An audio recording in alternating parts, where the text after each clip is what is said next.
हाँ जी बच्चों, तो अब हम अपना अगला चैप्टर स्टार्ट करते हैं। जैसा कि आपको स्क्रीन पर दिख रहा होगा, मार्जिनल कॉस्टिंग बहुत ही ज़्यादा इंटरेस्टिंग चैप्टर है। और ये चैप्टर वैसे ही बच्चों को बहुत ज़्यादा अच्छा लगता है। क्यों अच्छा लगता है आपको भी पता है, इसमें फॉर्मूले हैं और फॉर्मूलों के सारे लॉजिक के साथ हमने करे हैं। तो आइए पहले मैं आपको चार्ट बुक से सारे के सारे फॉर्मूले डिवाइस करा दूं, फिर इसके ऊपर एक आधा क्वेश्चन भी आपके साथ कर लूंगा। बाकी तो इसके सारे क्वेश्चन आपको पता है, जितने क्वेश्चन आप करके चलोगे उतनी आपकी प्रैक्टिस बढ़ती जाएगी। और मेरे को आपके साथ दो कॉन्सेप्ट, अच्छे कॉन्सेप्ट इस रिवीजन वीडियो में भी डिस्कस करने हैं। ठीक है, देखना। सबसे पहला आता है वेरिएबल और मार्जिनल कॉस्ट क्या होती है। तो वेरिएबल कॉस्ट का मतलब होता है बेटा, जहां पर आपका direct material, direct labour, direct expense और वेरिएबल ओवरहेड को भी काउंट करा जाता है ना। इन सबको जोड़ लो, आपका वेरिएबल कॉस्ट आ जाएगा। मैंने सारे फॉर्मूले साथ में लिख दिया, आपको कोई दिक्कत ही नहीं आएगी। दूसरा एक फॉर्मूला और है कि जैसे पीवी रेशो आपको 30% दे रखा है, तो वेरिएबल कॉस्ट रेशो 70% होता है ना। तो वेरिएबल कॉस्ट रेशो को सेल से मल्टीप्लाई कर लो तो भी आ जाएगा। जैसे सेल्स इनटू में वेरिएबल कॉस्ट रेशो, या सेल्स इनटू में 100 माइनस पीवी रेशो, क्योंकि पीवी रेशो अगर 10% है तो वेरिएबल कॉस्ट रेशो 90% हो गया। और 90% को सेल से मल्टीप्लाई कर लो, वेरिएबल कॉस्ट आ जाएगा। कोई दिक्कत तो नहीं ना, इजी है। फिक्स कॉस्ट, फिक्स कॉस्ट का मतलब क्या होता है, जनरली ये पीरियड कॉस्ट होती है जो एक पीरियड तक सेम रहती है आपकी। जैसे क्वार्टर वाइज सेम हो गई, मंथली सेम हो गई, वीकली सेम हो गई। तो इसमें आपका रेंट आएगा, डेप्रिसिएशन आएगा, सैलरी, इंश्योरेंस, ये सब कुछ आएगा। तो सर फिक्स कॉस्ट कैसे निकाल सकते हैं आप खुद सोचो। सर आपको पता है, जहां पर हमने कॉस्ट शीट डिस्कस करी थी मार्जिनल कॉस्टिंग की, तो कॉस्ट शीट में हम ऐसे बोलते थे, देखो ये चीज़ आपको पता होगी।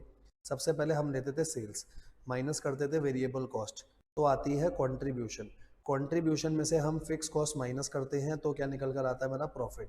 मान लो मुझे फिक्स कॉस्ट निकालना, तो फिक्स कॉस्ट में मैं बोल सकता हूँ कि कंट्रीब्यूशन माइनस प्रॉफिट कर लो, या कंट्रीब्यूशन में प्लस लॉस कर लो।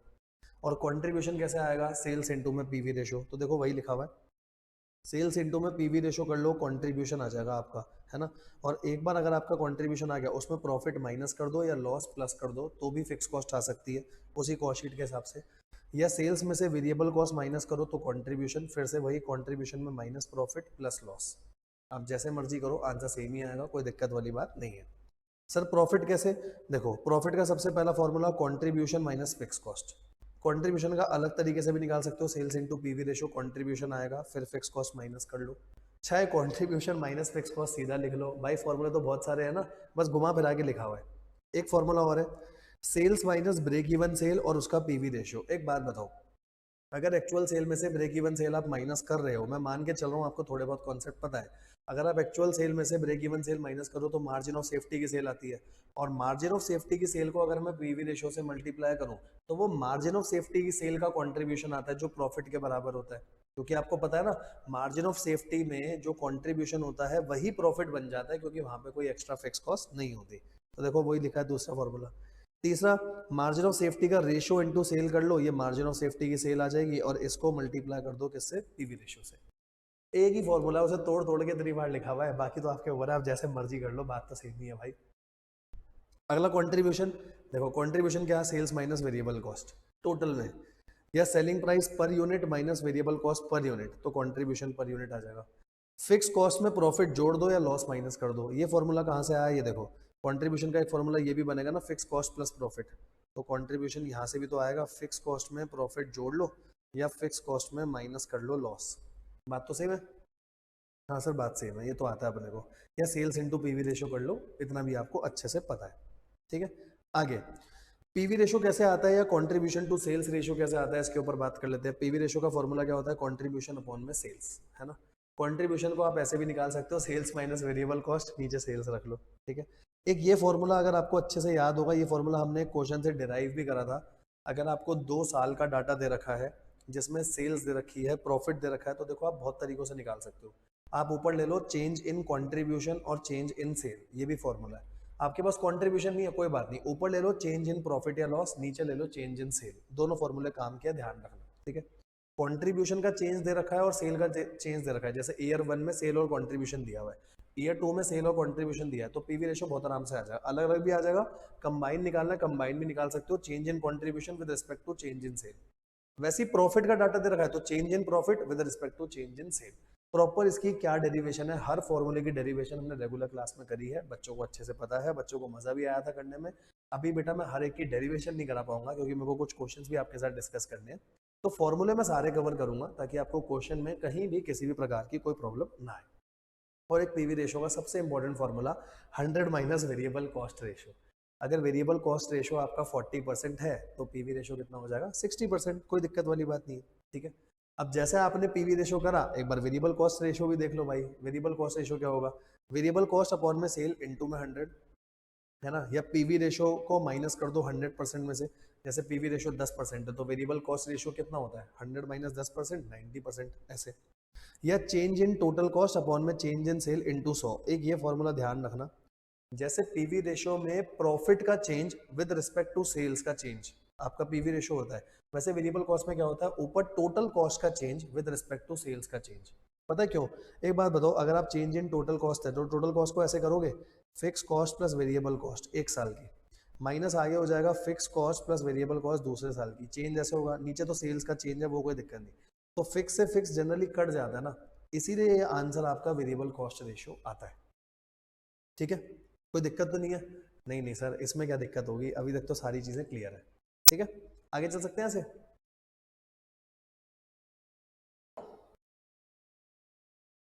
आओ आगे बात करते हैं इसके बाद। अगला कॉन्सेप्ट क्या होगा आपका, break even point. Sir break even point का मतलब समझा दो। फिक्स कॉस्ट अपॉन में कंट्रीब्यूशन पर यूनिट। सर मतलब ये होता है ब्रेक इवन पॉइंट का, जहां पर मैं कोई प्रॉफिट या लॉस नहीं कमा रहा हूँ, बस मैं अपनी फिक्स कॉस्ट को रिकवर कर रहा हूँ। तो जिस भी चीज को रिकवर करना होता है ना दोस्तों, हम उसे ऊपर रखते हैं, और जिस से रिकवर करना है उसे नीचे। हम रिकवर किससे करते हैं, कंट्रीब्यूशन से। रिकवर किसको कर रहे हो, फिक्स कॉस्ट को। क्योंकि अगर मैंने इस यूनिट को, मान लो मैं इस यूनिट को अभी बेच रहा हूँ, तो सेल के साथ साथ वेरिएबल कॉस्ट तो अभी रिकवर हो जाती है ना। बाद में जो सेल्स माइनस वेरिएबल कॉस्ट करके जो बाद में कंट्रीब्यूशन बचा, उससे मैं फिक्स कॉस्ट को रिकवर करता हूं। तो ऊपर आएगी फिक्स कॉस्ट टोटल में, नीचे क्या आएगा, कंट्रीब्यूशन पर यूनिट। अगर आप यूनिट में निकालना चाहते हो, अगर आप सेल्स रुपीज में निकालना चाहते हो ब्रेक इवन कितना होगा, तो फिक्स कॉस्ट अपॉन में पीवी रेशो, या जितने ब्रेक इवन के यूनिट आए हैं उनको सेलिंग प्राइस से मल्टीप्लाई कर दो तो भी आपका आंसर आ जाएगा। सही है, कोई दिक्कत तो नहीं, यहां तक, यहां तक बिल्कुल क्लियर है। आगे देखो, एक चीज आपको और बताता हूँ, computation of difference between profit as per absorption और मार्जिनल कॉस्टिंग। ठीक है, ये अभी रुको, ये एब्जॉर्प्शन और मार्जिनल कॉस्टिंग पे जब आएंगे, जब आपको समझाऊंगा। मेरे को इसके ऊपर आज आपको एक बहुत बढ़िया क्वेश्चन भी कराना है एब्जॉर्प्शन और मार्जिनल के ऊपर, और एक की फैक्टर है उसके ऊपर, या लिमिटिंग फैक्टर है उसके ऊपर भी हम एक क्वेश्चन करेंगे। ठीक है, इनको अभी छोड़ दो। एक ये देखना, sales to earn desire profit. Desire profit को कमाने के लिए आपकी सेल क्या होगी, आप बताओ। तो जो आपको रिकवर करना है वो ऊपर रख लो। जैसे ब्रेक इवन पॉइंट तक पहले मैं फिक्स कॉस्ट को रिकवर करता हूँ, अगर उसके ऊपर मेरे को किसी प्रॉफिट पे भी जाना है तो उसको भी रिकवर कर लो। ऊपर क्या हो जाएगा सर, बहुत इजी, ऊपर हो जाएगा फिक्स कॉस्ट प्लस प्रॉफिट। अब अगर मुझे अपना आंसर सेल्स यूनिट में निकालना है तो नीचे डिवाइड कर दो कंट्रीब्यूशन पर यूनिट से। ऊपर टोटल है, ऊपर सब कुछ टोटल है, total fix cost, total profit. नीचे अगर यूनिट में आंसर चाहिए तो कंट्रीब्यूशन पर यूनिट, अगर आपको रुपए में आंसर चाहिए तो पीवी रेशो, वो तो कोई दिक्कत ही नहीं है। सही है, यहाँ तक सही है सर। और एक बात और, जो आपकी सेल्स है, अगर आप ब्रेक इवन पॉइंट की सेल और मार्जिन ऑफ सेफ्टी की सेल को दोनों को जोड़ देते हो तो वो एक्चुअल सेल के बराबर होती है। क्योंकि बेटा ब्रेक इवन तक मैं कुछ नहीं कमाता, उसके ऊपर मैं प्रॉफिट कमाता हूँ, तो दोनों को अगर साथ में जोड़ दूंगा तो एक्चुअल सेल के बराबर आ जाएगी। ठीक है, ये की फैक्टर का एक कॉन्सेप्ट है, ये मैं अभी आपको इसके ऊपर पूरा क्वेश्चन कराऊंगा। मैंने एक्स्ट्रा क्वेश्चन में किसका क्वेश्चन डाला भी है, उसके बाद आपको अच्छे से क्लियर हो जाएगा। ठीक है, थोड़ा सा बता देता हूँ की फैक्टर क्या होता है। कई बार मान लो कि मेरे को 3 प्रोडक्ट बनाने हैं, और 3 प्रोडक्ट को बनाने के लिए मेरे पास जो रॉ मटेरियल है ना वो लिमिटेड है। की फैक्टर का मतलब लिमिटेड फैक्टर है, या तो रॉ मटेरियल लिमिटेड हो सकते हैं, लेबर के घंटे लिमिटेड हो सकते हैं, मटेरियल की कॉस्ट लिमिटेड हो सकती है कि मैं टोटल 10 लाख का खर्चा कर सकता हूँ, उससे ज़्यादा नहीं। तो भाई मेरे को क्या डिसीजन लेना चाहिए, मुझे ज़्यादा कौन सा बनाना चाहिए, तो उसके लिए मैं कभी भी अपना जो आंसर है ना वो सीधा कॉन्ट्रीब्यूशन के बेस पर नहीं दूंगा। मैं अपना आंसर कैसे दूंगा, जो लिमिटेड है कंट्रीब्यूशन उसके रिस्पेक्ट में निकाल लो।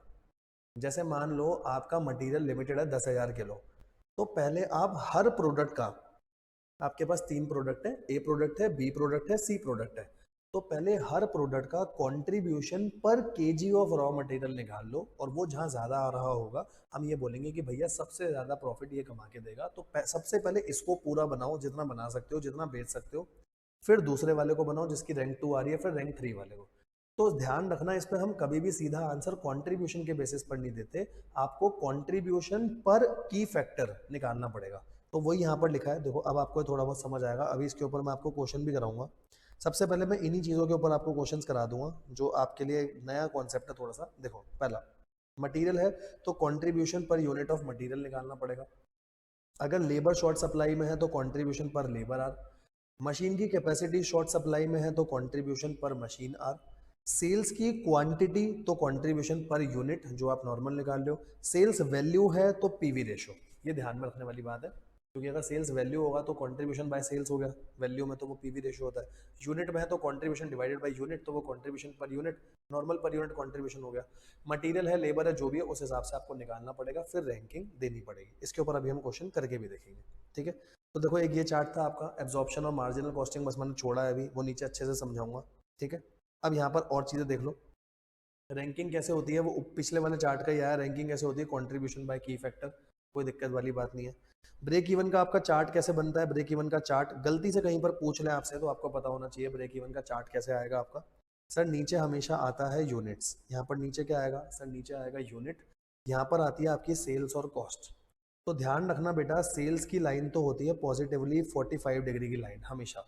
क्यों सर, जैसे जैसे यूनिट बढ़ते चलेंगे सेल बढ़ती चलेगी, जीरो यूनिट पर जीरो सेल होगी, है ना। तो ब्रेक इवन के चार्ट में एक बात ध्यान रखना, ये है आपके यूनिट, यहाँ सेल है, तो जीरो यूनिट पर जीरो सेल, और जैसे जैसे यूनिट बढ़ते चलते हैं वैसे वैसे सेल बढ़ती चलती है, तो जनरली 45 डिग्री आती है। पर कॉस्ट की लाइन, क्योंकि मैं यहाँ कॉस्ट भी बना रहा हूँ, तो कॉस्ट की लाइन थोड़ी ऊपर से चालू होगी और ऐसे जाएगी, क्योंकि जीरो यूनिट पर भी मेरी फिक्स कॉस्ट कुछ ना कुछ होती है, ये आपको भी पता है।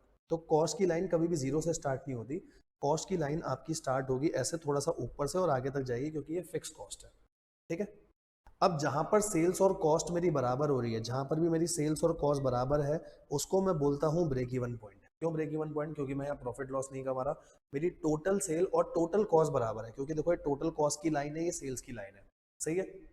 हाँ सर यहाँ तक समझ आ गया। अगर आप इससे ये वाला एरिया देखोगे, देखो अगर मैं इसको थोड़ा सा अलग रीजन से शेड करूं, अगर मैं इस वाले एरिया को देखूंगा, इस वाले एरिया में आप खुद देखो बड़ा कौन सा है, बड़ा है जो ऊपर आ रहा है, सेल्स बड़ा है कॉस्ट कम है, तो ये वाला रीजन हो जाएगा मेरा प्रॉफिट का। देखो यहाँ लिखा हुआ भी है प्रॉफिट, ठीक है, ये रीजन हो जाएगा मेरा प्रॉफिट का। समझ आता है सर, यहाँ पर कॉस्ट ज्यादा है सेल कम है, कॉस्ट ऊपर आ रही है सेल कम, तो इसको हम बोलते हैं ये लॉस का रीजन होता है आपका, ठीक है ना। एक बार मैं इरेज करता हूँ, देखो अब आपको इतना पार्ट तो अच्छे से क्लियर हो गया। सर सेल्स की बात हो गई, कॉस्ट की हो गई, प्रॉफिट एरिया हो गया, ये मेरा ब्रेक इवन पॉइंट हो गया, सही है। अब इसके ऊपर आप कहीं पर भी हो, मान लो मैं इस लेवल पे ऑपरेट कर रहा हूँ, तो ब्रेक इवन से ऊपर ये वाला जो पार्ट है मेरा, ये वाला पार्ट हो जाता है मार्जिन ऑफ सेफ्टी, इसको हम क्या बोलते हैं, मार्जिन ऑफ सेफ्टी, सही है। मार्जिन ऑफ सेफ्टी ये वैल्यू में आएगा, क्योंकि यहाँ पर रुपीस चल रहा है, यहाँ पर मार्जिन ऑफ सेफ्टी यूनिट में आएगा आपका, ठीक है। ये फिक्स कॉस्ट की लाइन है, देख लो फिक्स कॉस्ट की लाइन से ही आपकी टोटल कॉस्ट की लाइन ऊपर जा रही है, क्योंकि जीरो लेवल पर कुछ ना कुछ फिक्स कॉस्ट तो होगी ना वो। और ये कौन सी हो गई आपकी, बाकी की बची हुई वो वेरिएबल कॉस्ट हो गई आपकी, ठीक है। आई होप आपको अच्छे से पूरा चार्ट क्लियर हो गया होगा। मैं रेस करता हूँ, देखो अब देखना क्लियर है ना सारी चीजें। एक चीज और बस बता रहा हूँ आपको, जहां पर ब्रेक इवन पॉइंट है उसके साथ ये जो एंगल होता है, इस एंगल को हम बोलते हैं एंगल ऑफ इंसिडेंस। जो सेल और कॉस्ट की लाइन बना रही है ब्रेक इवन के ऊपर, वो एंगल ऑफ इंसिडेंस है। ऊपर बोलो या नीचे बोलो, क्योंकि वर्टिकली अपोजिट एंगल होते हैं, तो सिंपल सी बात है, सेल और कॉस्ट के साथ जो एंगल बनते हैं उनको बोला जाता है एंगल ऑफ इंसिडेंस। गलती से वो कुछ पूछ ले तो आपको पता होना चाहिए। इजी, यहाँ तक तो इजी है ना, कुछ है नहीं ऐसा। आगे चलते हैं, अगला मार्जिन ऑफ सेफ्टी। आप बताओ बेटा मार्जिन ऑफ सेफ्टी क्या होता है। मार्जिन ऑफ सेफ्टी होता है सर, टोटल सेल में से ब्रेक इवन पॉइंट की सेल माइनस कर लो, ठीक है, उसे हम मार्जिन ऑफ सेफ्टी कहते हैं। या मार्जिन ऑफ सेफ्टी का एक फॉर्मूला और होता है प्रॉफिट, क्योंकि हम उसमें प्रॉफिट को रिकवर करते हैं, खाली फिक्स कॉस्ट तो होती नहीं वहाँ। प्रॉफिट डिवाइडेड बाय कॉन्ट्रीब्यूशन पर यूनिट, तो मार्जिन ऑफ सेफ्टी यूनिट में आ जाएगा। प्रॉफिट अपॉन में पीवी रेशो, तो आंसर आ जाएगा। तो देखो प्रॉफिट अपॉन पीवी रेशो लिखा हुआ है आपका, है ना। Profit upon contribution per unit भी आप कर सकते हो। यूनिट्स में निकालने के लिए एक्चुअल सेल यूनिट में से ब्रेक इवन की सेल माइनस कर दो तो भी आ जाएगा यूनिट में, है ना। रेशियो निकालने का फॉर्मूला क्या होता है, ऊपर लिख लो मार्जिन ऑफ सेफ्टी की सेल, नीचे टोटल सेल, या ऊपर लिख लो total sale minus break even, तो भी मार्जिन ऑफ सेफ्टी आ जाएगा। नीचे क्या होगा, टोटल सेल इनटू में 100। रेशियो का मतलब कुछ नहीं होता, उसकी परसेंटेज होती है। तो वैसे ही मार्जिन ऑफ सेफ्टी का ratio plus break even sale का रेशियो अगर आप इक्वल टू में रखोगे तो 100% के बराबर आएगा, सही है। यहाँ तक तो कोई दिक्कत नहीं है ना, इजी है यहाँ तक तो। ठीक है। अब देखो यहाँ तक अपना सारा कुछ हो चुका है, अब हम यहाँ से थोड़ा सा और आगे चलेंगे। ठीक है, इतना आपको अच्छे से क्लियर हो गया होगा। एक देखो ये तो आपको अच्छे से पता ही ना, segregation of semi variable cost into fix और वेरिएबल। सेमी वेरिएबल को फिक्स और वेरिएबल में कैसे बांटते हैं? अगर आपको अलग अलग यूनिट पे टोटल कॉस्ट दे रखी है तो difference in total cost divided by difference in unit, पहले वेरिएबल कॉस्ट आ जाएगी पर यूनिट, और फिर टोटल में से वेरिएबल कॉस्ट पर यूनिट किसी की भी आप माइनस कर दो तो आपके पास क्या आ जाएगा? आपके पास फिक्स कॉस्ट आ जाएगी। ये तो हमने बहुत सारे चैप्टर में करके भी देखा है। ठीक है, यहाँ तक कोई दिक्कत परेशानी है तो बताओ, या यहाँ तक सारा कुछ आपको क्लियर है? यहाँ तक कोई दिक्कत है परेशानी है तो बताओ, यहाँ तक सारा कुछ क्लियर है? क्लियर है? ठीक है, अब देखो आपकी दो चीज़ें और आती हैं, एब्जॉर्प्शन और मार्जिनल कॉस्टिंग। तो अभी जब मैं आपको एब्जॉर्प्शन और मार्जिनल कॉस्टिंग सीधा वहीं से सिखा रहा हूँ जहाँ पर मैंने आपकी पीडीएफ भी डाली है, वो पीडीएफ आप डाउनलोड कर लेना, वो क्वेश्चंस आप करके देख लेना, बाकी कुछ नहीं है, बाकी तो ईजी है बिल्कुल। ठीक है, तो सबसे पहले जो भी देखो मार्जिनल कॉस्टिंग के कुछ तो होते हैं बहुत छोटे छोटे से और बेसिक क्वेश्चन। ठीक है, तो पहले मैं आपको एक्स्ट्रा वाला पार्ट कराऊँ या पहले बेसिक कराऊँ? तो पहले आपको या तो बेसिक के एक दो क्वेश्चन दिखा दूँ। ये तो हो गया, चार्ट में से मेरे को इतना ही कराना था, एब्जॉर्प्शन और ये जो है आपका एब्जॉर्प्शन कॉस्टिंग और जो मार्जिनल कॉस्टिंग है इसको अभी हम कर ही रहे हैं। एक सेकंड रुकना।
हाँ जी, देखो मैं आपको क्या कह रहा था।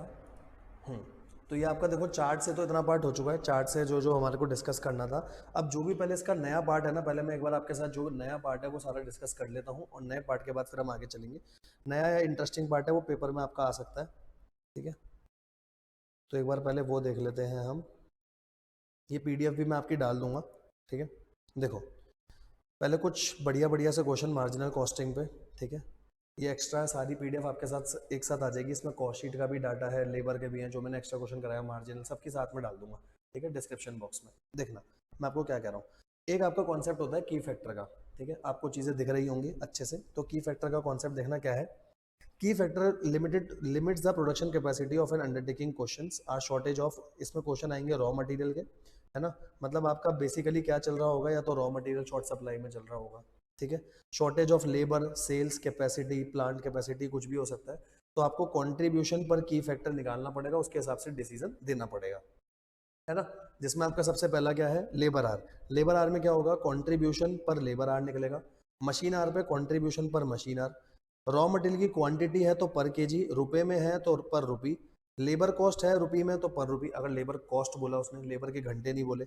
सेल्स की क्वांटिटी बोली तो normal contribution per unit sold, और सेल्स वैल्यू बोली तो क्या निकालोगे आप, सेल्स वैल्यू के लिए हम निकालेंगे पीवी रेशो। इजी। ठीक है, स्टेप्स लिखे, स्टेप्स कैसे होंगे, पहले कंट्रीब्यूशन निकाल लो, फिर कंट्रीब्यूशन पर की फैक्टर निकाल लो, फिर जहां हाईएस्ट आ रहा होगा उसको रैंकिंग दे दो। सबसे पहले आपको वो बनाना है, बाकी सब आपको बाद में बनाना है। ठीक है, तो सीधा आपको एक क्वेश्चन दिखाता हूँ, आ जाओ क्वेश्चन साथ साथ देखना, देखना आपको क्वेश्चन से अच्छे से क्लैरिटी मिल जाएगी। देखो क्या क्वेश्चन है आपका। ठीक है, क्वेश्चन देखना, एबीसी लिमिटेड। ठीक है, ABC limited produces and sell two product. ABC दो प्रोडक्ट बना करके बेच रही है, एक का नाम है X, एक का नाम है Y। ठीक है। Product is highly demand in the market, highly demanded है मार्केट में। Following information related to both the product, जिसमें आपको मटेरियल दे रखा है दोनों का, दोनों के वेजेस दे रखे हैं। वेरिएबल ओवरहेड बोला है 5 पर मशीन आर। 5 पर मशीन आर है तो क्या यहाँ से आप मेरे को आर बता सकते हो कितने घंटे लग रहे होंगे? 5 रुपए का रेट है और यहाँ 20 रुपए लग रहे हैं, तो मतलब यहाँ पर लग रहे होंगे 4 घंटे, और यहाँ पर कितने लग रहे होंगे आपके 8 घंटे, और नीचे सेलिंग प्राइस आपको दे रखा है। ठीक है। Company is facing scarcity of machine hours, कह रहे हैं मशीन आर्स में आपको स्कारसिटी आ रही है। ठीक है। Availability of machine hour limited to 60,000 hours in a month, एक महीने में सिर्फ आपके पास 60,000 घंटे हैं। एट प्रेजेंट एक्स आप 8,000 यूनिट मार्केट में डिमांड चल रही है और वाई की 6,000 यूनिट की डिमांड चल रही है, कोई दिक्कत नहीं है। फिक्स्ड कॉस्ट है 225,000 पर मंथ, 2,25,000 पर मंथ आपको डाटा दे रखा है, उसमें कोई दिक्कत वाली बात नहीं है। कह रहा है प्रोडक्ट मिक्स बताओ that generate the maximum profit to the company in the given situation and also calculate the profit of the company. अब सबसे पहले बात आप ये देखो, सर एक्स के मार्केट में डिमांड है 8,000 यूनिट की, वाई की है 6,000 यूनिट की। ठीक है। मशीन आर्स आपके पास निकले हुए हैं। पहले आप देखो आपको मशीन आर कितने की जरूरत है, पहले देखो तो सही वो लिमिटिंग फैक्टर है भी सही या नहीं। वैसे उसने लिखा है मशीन आर लिमिटेड है, पर आप देखो तो सही। तो 8,000 यूनिट को बनाने के लिए टोटल लगेंगे 32,000 घंटे, और 6,000 यूनिट इंटू 8 इसके लिए हो गए 48,000 घंटे। मतलब टोटल मेरे को 80,000 घंटों की रिक्वायरमेंट है। आप बताओ क्या मेरे पास 80,000 घंटे हैं? नहीं सर, आपके पास 80,000 घंटे नहीं है। आपके पास कितने घंटे हैं? 60,000। मतलब ये की फैक्टर हो गया। तो अब हमारा क्वेश्चन कैसे चलेगा वो समझना। सबसे पहले हम कंट्रीब्यूशन निकालेंगे। ये देखो आपने कंट्रीब्यूशन निकाला कैसे? सेलिंग प्राइस आपके पास क्वेश्चन में गिवन था, सेलिंग प्राइस आपके पास क्वेश्चन में सीधा गिवन था, माइनस करी वेरिएबल कॉस्ट। वेरिएबल कॉस्ट कौन सी? ये देखो, डायरेक्ट मटेरियल आएगा, वेजेस आएगा, वेरिएबल ओवरहेड आएगा, तीनों को जोड़ा, वेरिएबल कॉस्ट माइनस करी, ये कंट्रीब्यूशन आ गया। ठीक है। अगर आप देखो, अगर मैं खाली आपको बोलूं कंट्रीब्यूशन के बेसिस पर डिसीजन लो, तो बेटा दिक्कत हो जाएगी। मुझे निकालना पड़ेगा कंट्रीब्यूशन पर मशीन आर। ठीक है। इसीलिए लिखा था कभी भी की फैक्टर का, की फैक्टर का मतलब होता है लिमिटिंग फैक्टर। कभी भी लिमिटिंग फैक्टर का कोई क्वेश्चन आ रहा है तो हमारे को कैसे करना होता है, ऊपर रखते हैं हम कंट्रीब्यूशन पर की फैक्टर, जो की फैक्टर होगा पहले वो निकालना पड़ेगा। तो मेरे लिए अभी की फैक्टर है मशीन आर, तो कंट्रीब्यूशन पर मशीन आर। जैसे कंट्रीब्यूशन है 130 वाई का, एक यूनिट का, तो एक यूनिट में मशीन के घंटे कितने आपने निकाले थे? 8 घंटे, तो इसको 8 से डिवाइड करो आप। सही है। तो ये आपको पता चल जाएगा एक घंटे में 16.25 दे रहा है, ये एक घंटे में 20 रुपए कमा के दे रहा है। अब आप अपनी रैंकिंग दे दो। अब हमारी रैंकिंग क्या होगी आप बताओ? तो सर मेरी रैंकिंग पहली इसको जाएगी, दूसरी इसको जाएगी। आप देख रहे हो, अगर मैं प्राइमा फेसी कंट्रीब्यूशन के बेसिस पर डिसीजन ले लेता तो भाई मेरा क्वेश्चन गलत हो जाता ना, क्योंकि उसमें फिर आप बाई को रैंकिंग दे देते। पर मैं क्या बोलूंगा, मशीन का एक घंटा यूज करके एक्स ज्यादा कंट्रीब्यूशन दे रहा, तो पहले एक्स को हम पूरा बनाएंगे। तो अब आप बताओ आप एक्स को कितना बनाओगे? सर मेरे पास टोटल मशीन आर लिमिटेड है 60,000, एक्स पूरा बना दो। एक्स के 8,000 यूनिट इंटू में 4, 32,000 तो पूरा बन सकता है ना। देखो मैं आपको बताता हूँ इसकी कैलकुलेशन कैसे होगी। कैलकुलेशन बहुत आसान है। मेरे पास टोटल अवेलेबल है 60,000 घंटे। पहले आप एक्स पूरा बनाओ, एक्स पूरा आ जाएगा 8,000 इंटू 4, 32,000। अब आपके पास बैलेंस कितना बचा? सर बैलेंस बचा 28,000 घंटों का। बैलेंस बचा 28,000 घंटों का, जिसमें वाई का एक यूनिट को बनने में 8 घंटे लगते हैं। आप डिवाइड करो, आपको पता चल जाएगी मैं कितने यूनिट मैक्सिमम बना सकता हूँ। वाई की डिमांड वैसे 4,000 यूनिट की थी शायद, वाई की डिमांड 6,000 यूनिट की थी, पर मैं 6,000 पूरे बना ही नहीं पाऊंगा, तो मैं कितने बनाऊंगा? 3500 यूनिट। ठीक है।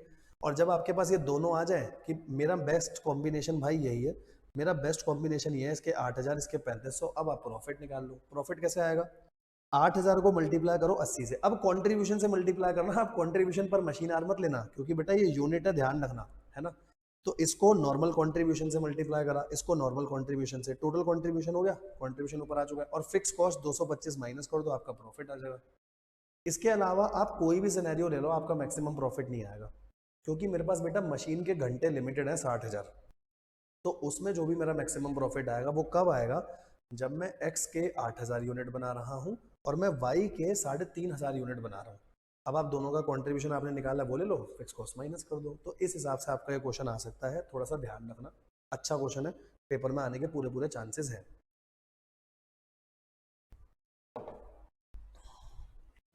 आगे चले यहाँ से, आओ जी यहाँ से आगे चलते हैं जरा।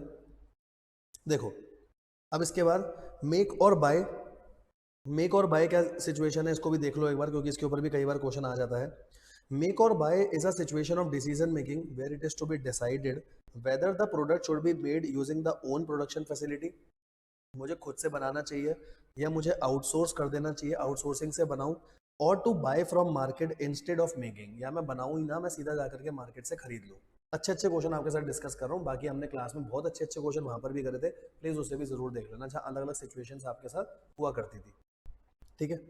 This type of situation arises when demand for the product is more than supply of resources, मेरे पास सप्लाई कम है, डिमांड बहुत ज्यादा है, तो या तो मैं खुद बना लूं या मैं बाहर से खरीद लूं, जहां से मुझे सस्ता पड़ेगा मैं देख लूंगा। ठीक है। रिसोर्स इज लिमिटिंग और की factor and decision is made keeping optimum utilisation. However qualitative factor shall also be kept into consideration, आपको क्वालिटेटिव फैक्टर्स को भी देखना पड़ेगा। सही है सर। क्वेश्चन देखो, सीधा क्वेश्चन देखते हैं, क्वेश्चन से आपको अच्छे से क्लियर हो जाएगा मैं क्या कहने की कोशिश कर रहा हूँ। N limited manufacture automobile accessories and parts. N limited है जो ऑटोमोबाइल बना रही है एसेसरीज और part. Following are the total cost of processing, 2 lakh unit, आपको 2 लाख यूनिट की डाटा दे रखा है। सबसे पहले ये लो, ऐसे देख लो, डाटा दे रखा है, मटेरियल है 2 लाख यूनिट के लिए 375 पर यूनिट, लेबर कॉस्ट इतनी, वेरिएबल ओवरहेड इतना, फिक्स ओवरहेड है 500 लाख का, कोई दिक्कत नहीं। Purchase price of the component, एक कंपोनेंट है जो आप बाहर से खरीद के ला रहे हो 485 का। ठीक है। Fix overhead would continue to be incur even when the component is bought from the outside. ठीक है। अभी आप ये कंपोनेंट बाहर से खरीद रहे हो तो आपको 485 का पड़ रहा है, कह रहा है आप कंपोनेंट भले बाहर से खरीदो, फिक्स कॉस्ट तो जब भी लगती रहेगी। अब आप एक बात बताओ मेरे को, अगर उस कंपोनेंट को मैं घर में बनाऊं या उस कंपोनेंट को मैं बाहर से खरीदूं, भाई जब दोनों में फिक्स कॉस्ट लग रही है तो क्या वो मेरे डिसीजन मेकिंग के लिए रेलेवेंट होगी या इररेलेवेंट होगी? सर ये तो अनअवॉइडेबल फिक्स कॉस्ट हो गई ना, और अनअवॉइडेबल फिक्स कॉस्ट कभी भी रेलेवेंट नहीं होती डिसीजन मेकिंग के लिए। आप खुद सोचो, एक है मेक और एक है आपका बाय। भाई ये तो फिक्स कॉस्ट मेरी यहाँ पर भी लग रही है और ये फिक्स कॉस्ट मेरी यहाँ पर भी लग रही है, तो डिसीजन मेकिंग के लिए कैसे रेलेवेंट हो गई? रेलेवेंट वो होती है जो अवॉइडेबल फिक्स कॉस्ट हो, जो एक जगह लग रही हो और दूसरी जगह नहीं लग रही हो, पर ये तो दोनों जगह लग रही है मेरी। ठीक है। देखो क्या बोला है, क्वेश्चन ध्यान से पढ़ना, क्या बोला है, शुड द पार्ट, जो आपका पार्ट है, बी मेड और bought from outside considering that present facility release following a buying decision would remain idol.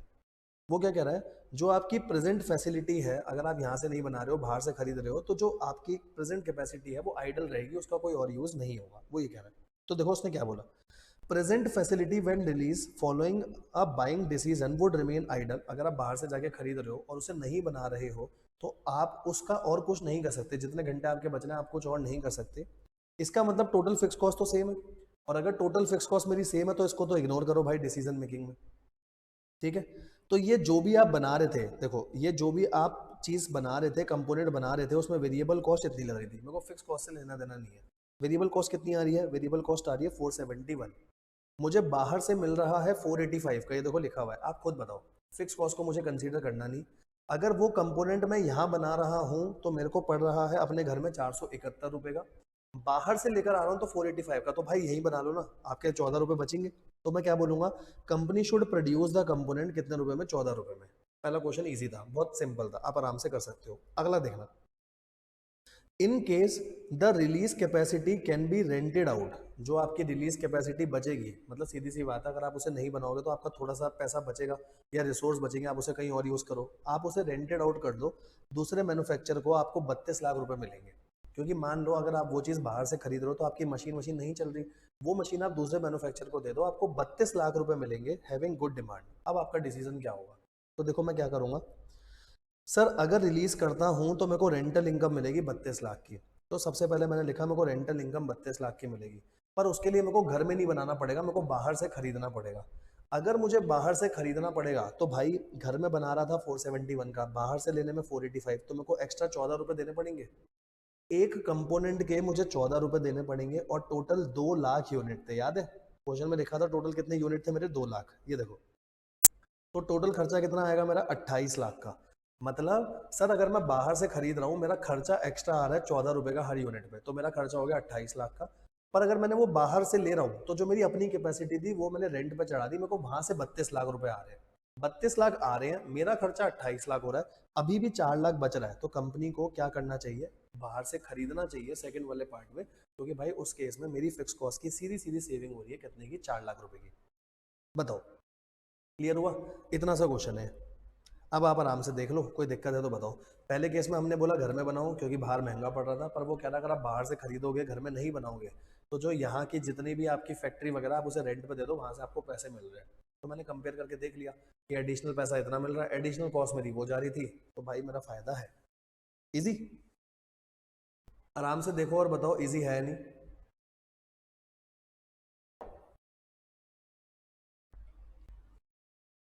आगे चल सकते हैं यहाँ से? आओ जी, अब आपका एक लास्ट कॉन्सेप्ट, एब्जॉर्प्शन और मार्जिनल कॉस्टिंग। भाई जरा इसका ये वाला क्वेश्चन देख लेना, बहुत बढ़िया क्वेश्चन है इसका ये, और इससे आपको बहुत अच्छे तरीके से सारी चीज़ें क्लियर भी हो जाएंगी, ठीक है। बाकी मार्जिनल कॉस्टिंग के क्वेश्चन मैंने नॉर्मल फॉर्मूले बता दिए, बाकी तो फॉर्मूला अप्रोच क्वेश्चन है, ठीक है। एब्जॉर्प्शन और मार्जिनल कॉस्टिंग को मैं यही डील कर लूंगा आप लोगों के साथ। देखो जी, क्लास में भी हमने इसको बहुत अच्छे तरीके से डील करा था, यहाँ पर भी बहुत अच्छे तरीके से डील करेंगे। देखो, सबसे पहले बात करते हैं दोनों में फ़र्क क्या होता है। तो सर सबसे बड़ा फ़र्क ये है, एब्जॉर्प्शन कॉस्टिंग फिक्स मैन्युफैक्चरिंग को भी कंसीडर करता है और वेरिएबल मैन्युफैक्चरिंग कॉस्ट को भी कंसीडर करता है इन कॉस्ट ऑफ प्रोडक्शन।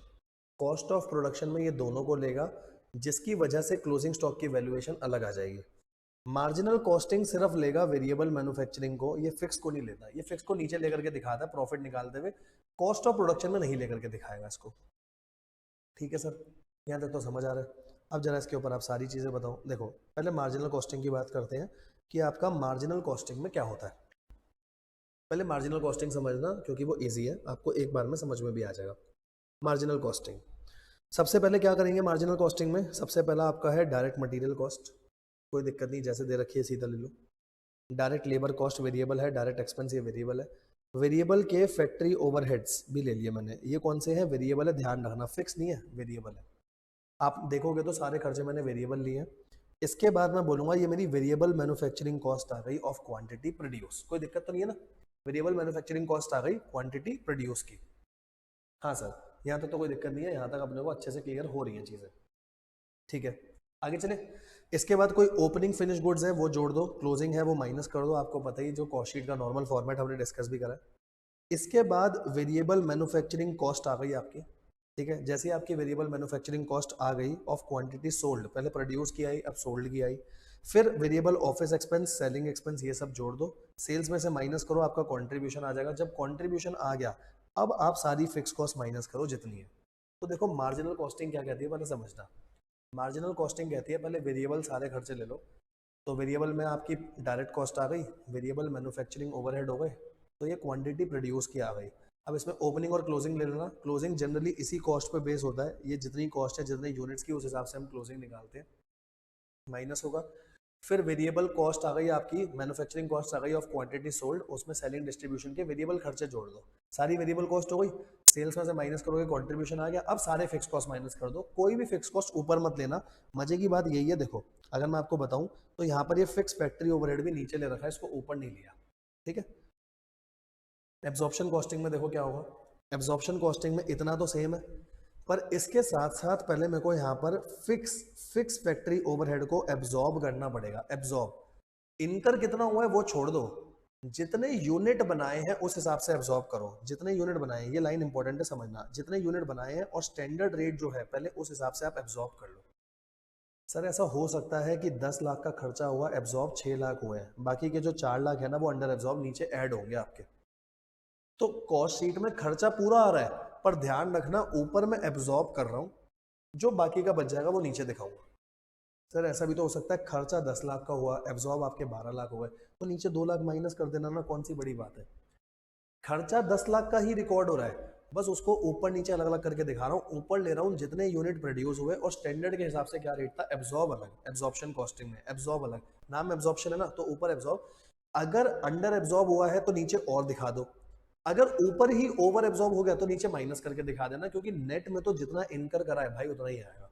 देखो सबसे पहले आपको एक बात समझा दूं यहीं पर, है ना, ये बात क्लियर करनी बहुत जरूरी है। देखो सर एक्चुअल में जितना आपका इनकर हुआ और यहाँ लूंगा एब्जॉर्ब कितना हुआ, अगर एक्चुअल में इनकर हुआ 10 लाख, यहाँ पर एब्जॉर्ब हुआ 6 लाख, तो बाकी का 4 लाख आप यहाँ दिखा दो, क्योंकि अंडर एब्जॉर्ब था, वो कम एब्जॉर्ब हुआ था, वो दिखाना जरूरी है।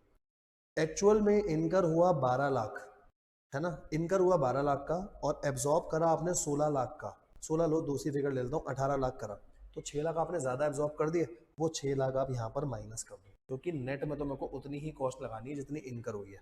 ठीक है, कोई दिक्कत तो नहीं? हटा दूं ना इसको? यहाँ तक क्लियर है?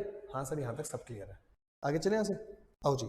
अब इसके बाद अब आप देख रहे हो यहाँ पर फिक्स कॉस्ट आ गई, यही एक बात इंपॉर्टेंट है। बाकी तो ओपनिंग और क्लोजिंग, अब क्लोजिंग इसी बेस पर आएगा, तो यहाँ पर क्लोजिंग जो है वो अलग आ जाएगा आपका। फिर इसके बाद आपने सारे वेरिएबल फिक्स बाकी सारे खर्चे जोड़ दिए, है ना। यहाँ कॉन्ट्रीब्यूशन हम निकालते नहीं, कॉन्ट्रीब्यूशन हम मार्जिनल में निकालते हैं, सेल्स में से माइनस करा, प्रॉफिट आ गया। ठीक है सर, दोनों के प्रॉफिट में डिफरेंस क्यों आएगा वो भी बता दो।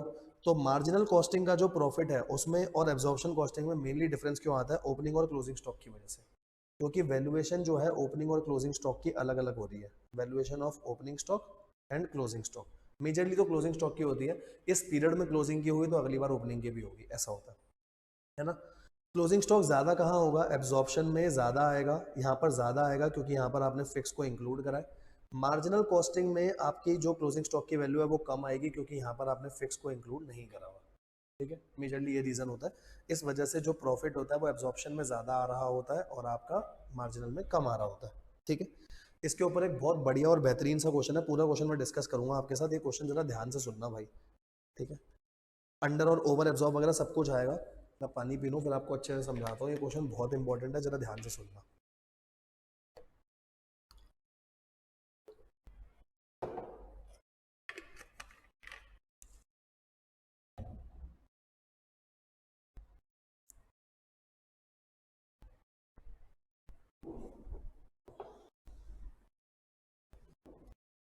देखो क्वेश्चन ध्यान से देखना क्या है।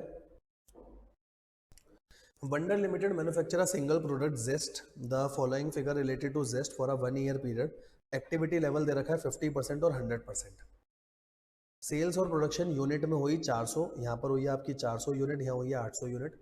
बाकी सारा डाटा लाख में गिवन है। सेल्स हुई है 8 लाख और 16 लाख, है ना। कैपेसिटी अलग अलग है, ध्यान रखना, या 400 यूनिट है या 800 यूनिट है। ठीक है, प्रोडक्शन कॉस्ट में वेरिएबल कॉस्ट दे रखी है, फिक्स कॉस्ट दे रखी है।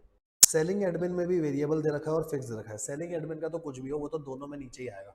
बस जो मेन मुद्दे वाली बात है वो ये वाली मेन मुद्दे वाली बात है, प्रोडक्शन में जो फिक्स कॉस्ट दे रखी है ये वाली।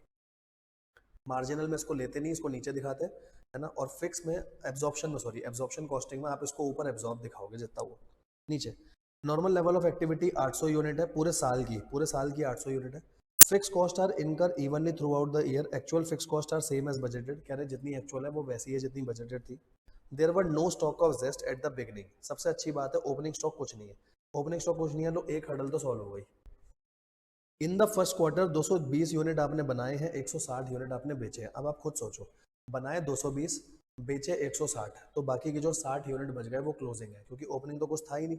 तो बनाए 220, बेचे 160, तो 60 क्या आ गया? ओपनिंग।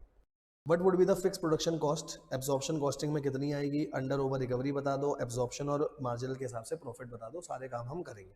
सबसे पहले आपने क्लोजिंग स्टॉक निकाल दिया। क्लोजिंग कैसे? ओपनिंग नील है, बनाया 220, बेचा 160, तो इतना आ गया आपका 60 यूनिट। अब मेरे को एक चीज़ करनी पड़ेगी, वो बहुत इंपॉर्टेंट है, ध्यान से सुनना क्या। ठीक है, अगर आप ध्यान से देखोगे तो यहाँ पर उसने एक बात लिखी है, इन द फर्स्ट क्वार्टर, मतलब ये पहले क्वार्टर का डाटा दे रखा है मेरे को। तो भाई अगर पहले क्वार्टर का डाटा दे रखा है तो ऊपर ये जो फिक्स कॉस्ट दे रखी है मेरे को फिक्स कॉस्ट वगैरह सब चीज़ें लेनी पड़ेगी ना।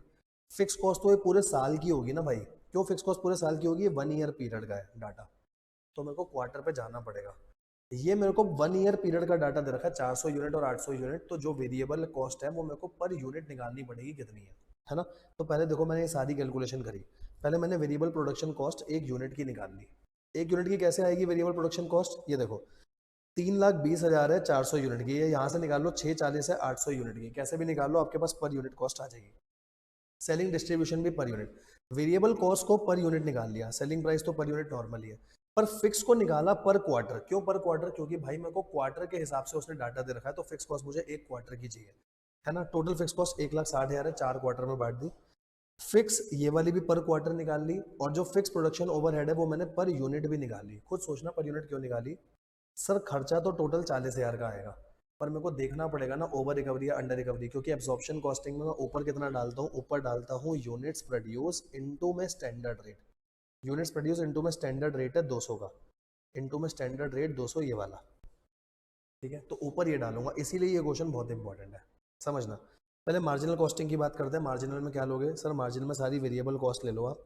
तो देखो वेरिएबल कॉस्ट सारी प्रोडक्शन के हिसाब से आपकी 800 आई थी, ये देखो आपने वेरिएबल कॉस्ट ले ली 800, जितने यूनिट बनाए थे 220 बनाए थे, सीधा ले लो, कोई दिक्कत नहीं है। ओपनिंग कुछ है नहीं। क्लोजिंग कैसे आएगा सुनना। क्लोजिंग कैसे सर? वैसे ही निकाला है, 1,76,000 का खर्चा करा था 220 यूनिट में, तो ये 800 आया था, तो इसी पर हम वैल्यू करेंगे 800 पर, ये क्लोजिंग हो गया माइनस, कोई दिक्कत नहीं है। इसके बाद वेरिएबल सेलिंग ओवरहेड जोड़े पर यूनिट जितने थे। सेलिंग ओवरहेड किस पे जोड़ेंगे? क्वांटिटी सोल्ड पे जोड़ेंगे। क्वांटिटी सोल्ड पे जोड़ेंगे तो पहले आपने वेरिएबल सेलिंग ले लिया ताकि वेरिएबल खर्चे पहले सारे आ जाए मेरे, ठीक है। फिर कंट्रीब्यूशन निकाल लूंगा ना, ये कंट्रीब्यूशन आ गया। अब आपने सारी फिक्स कॉस्ट माइनस कर दी, यहाँ पर फिक्स कॉस्ट 40,000 ही माइनस होगी। यहाँ पे मैं वो काम नहीं करूंगा यूनिट प्रोड्यूस इनटू में रेट, वो सारा काम एब्जॉर्प्शन में होता है। यहाँ आपने सारी फिक्स कॉस्ट माइनस करी, आपका प्रॉफिट आ गया, कोई दिक्कत तो नहीं है? कोई दिक्कत नहीं सर। और यहाँ क्लोजिंग स्टॉक की वैल्यूएशन आप देखो, क्लोजिंग स्टॉक की जो वैल्यूएशन है वो कितनी हो रही है? 48,000 की क्लोजिंग स्टॉक की वैल्यूएशन हो रही है। सही है यहाँ तक? हाँ सर। हम यहाँ से आगे चलें। देखो अगला एब्जॉर्प्शन कॉस्टिंग में क्या होगा, थोड़ा ध्यान से। सर 800 यूनिट पे वेरिएबल कॉस्ट तो मेरी आ रही थी, वो तो ठीक है, ये तो वेरिएबल कॉस्ट हो गई, इसको तो छोड़ो, ठीक है। अब यहाँ फिक्स भी लेते हैं, और फिक्स आप कैसे लेते हो? फिक्स लेते हो जितने यूनिट्स आपने प्रोड्यूस करे। फिक्स हम कैसे लेते हैं? जितने यूनिट्स आपने प्रोड्यूस करे इनटू में पर यूनिट का फिक्स ओवरहेड का रेट। सही है। तो देखो फिक्स ओवरहेड का रेट इसीलिए मैंने पर यूनिट का निकाला था, पर यूनिट का रेट है 200 और मैंने बनाए यूनिट 220, तो ये ले लिया 220 इंटू 200, ये आया 44,000। अब मेरी टोटल मैन्युफैक्चरिंग कॉस्ट आई 220 की। देखो यहाँ डिफरेंस है, ये कॉस्ट आ रही है 220 की, मार्जिनल कॉस्टिंग में यही कॉस्ट कितनी आ रही है? 176, क्योंकि आपने यहाँ फिक्स को नहीं लिया था, इसीलिए तो डिफरेंस आता है। ये आया 220। ओपनिंग कुछ नहीं है। क्लोजिंग कैसे आएगा? क्लोजिंग खुद सोचना। सर 2,20,000 का खर्चा हुआ है कितने यूनिट बनाने में? 220 यूनिट बनाने में, तो एक यूनिट पे 1,000 रुपए का खर्चा हुआ, तो 60 यूनिट पे कितना होगा? 60,000। देखो यहाँ पे क्लोजिंग स्टॉक आपका ज्यादा आ रहा है। मैं आपको कहता था ना एब्जॉर्प्शन कॉस्टिंग में क्लोजिंग स्टॉक ज्यादा आएगा, क्योंकि वहां पर आप फिक्स को भी कंसीडर करते हो। सही बात है। हाँ सर। यहाँ देखो यहाँ पर आपका कितना आ रहा था? 48,000। अब एक बात और सर, खर्चा तो लेकिन 40,000 का हुआ था ना फिक्स में, आपने यहाँ पर 44 क्यों लिखा? खर्चा सर 40 का कैसे? क्योंकि टोटल फिक्स कॉस्ट आपके क्वेश्चन में 160 थी, ये देखो टोटल फिक्स कॉस्ट हमारे क्वेश्चन में 1,60,000 की है ना। और क्वार्टर वाइज देखोगे तो पर क्वार्टर 40,000 की कॉस्ट हो जाएगी, है ना। तो कॉस्ट है 40,000 की, आप लिख रहे हो 44, मतलब आपने ओवर एब्जॉर्ब करा है, तो नीचे 4,000 माइनस करके दिखाना, ये चीज इंपॉर्टेंट थी। सर मान लो खर्चा यहाँ पर हुआ होता 50,000 का, आपने एब्जॉर्ब 44 करा है, तो नीचे 6 में अलग से दिखाता 6,000, पर खर्चा हुआ है 40 का, ये है इनकर। आप यहाँ पर एब्जॉर्ब कितना कर रहे हो? एब्जॉर्ब कर रहे हो 44, तो नीचे क्या करोगे सर? नीचे माइनस का 4,000 होगा, ये देखो नीचे आपको दिखाता हूँ, नीचे मेरा माइनस का 4,000 होगा जो ओवर एब्जॉर्ब है। कोई दिक्कत तो नहीं? ओवर एब्जॉर्ब कैसे आया? ये देखो नीचे यहाँ पर बना भी रखा है, ओवर एब्जॉर्ब कैसे आएगा? 44,000 थे, एक्चुअल में खर्चा 40,000 का हुआ था, तो ओवर एब्जॉर्ब हुआ 4,000। कोई प्रॉब्लम तो नहीं? बस बाकी क्वेश्चन में कुछ नहीं है, बाकी नॉर्मल है। अब इसके बाद सेलिंग का तो वेरिएबल फिक्स साथ में जोड़ दो, कोई दिक्कत नहीं है, सेलिंग तो वेरिएबल फिक्स साथ में आ जाएंगे, है ना। और आपका सेल्स हो गई और ये प्रॉफिट आ गया। अब यहाँ प्रॉफिट देखो, यहाँ प्रॉफिट आ रहा है आपका इतना, यहाँ प्रॉफिट आ रहा है 28,000। देख लो एब्जॉर्प्शन कॉस्टिंग में प्रॉफिट ज्यादा आ रहा है। एब्जॉर्प्शन कॉस्टिंग में बेटा प्रॉफिट ज्यादा क्यों आएगा? क्योंकि वहाँ क्लोजिंग स्टॉक की वैल्यू ज्यादा है, ठीक है। तो ये एक क्वेश्चन था, और ये कुछ इसके टॉपिक थे जो मेरे को आप लोगों के साथ डिस्कस करने ज़रूरी थे, तो ये एक बार टॉपिक आप रिवाइज कर लेना। बाकी इसकी पीडीएफ मैं आपको दे ही दूंगा, है ना। बाकी कुछ नहीं है, बाकी आपके नॉर्मल क्वेश्चंस हैं, मार्जिनल कॉस्टिंग के सीधा फार्मूला बेस है। फार्मूला पे आपकी अच्छी कमांड होनी चाहिए, इसीलिए मैंने सारे फार्मूले साथ में लिखे हैं, तो प्लीज़ उन्हें अच्छे से कर लीजिएगा, ठीक है। इसके बाद हम अपना करेंगे अगला टॉपिक। आई होप आपको अच्छे से समझ भी आया होगा। कमेंट बॉक्स में ज़रूर बताइएगा आपको रिवीजन लेक्चर्स कैसे लग रहे हैं, ठीक है जी। तो इस वाली वीडियो में इतना ही, बाकी करते हैं अगली वीडियो में।